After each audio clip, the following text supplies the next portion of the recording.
こんにちは。イタリアンパパシェフ大原です。今回はお花を使ったサラダなんですけども、うちの庭先にあるお花を摘んでサラダを仕立てたいと思います。春の今の時期はお花がいっぱい咲いてますよね。そういうお花、食べられるお花などを一緒に摘んでサラダに仕立てたいと思います。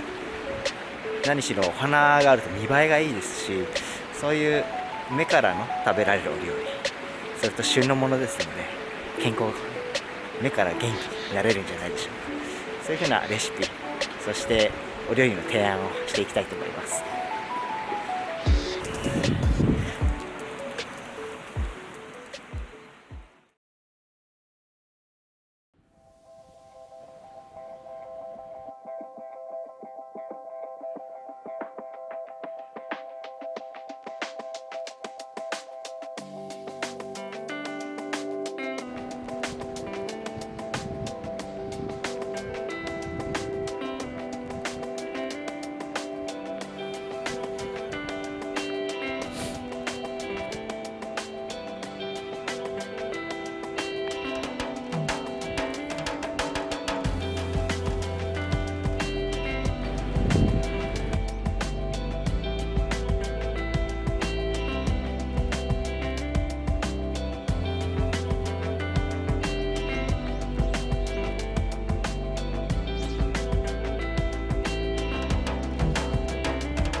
It's not a game, it's a rich thing.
いただきます。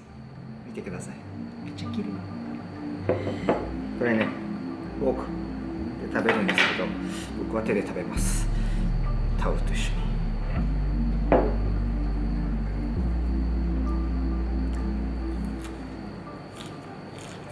うん。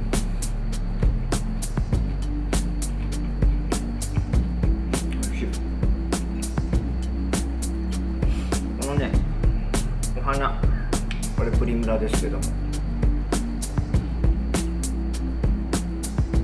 ほんのり甘いんですよ。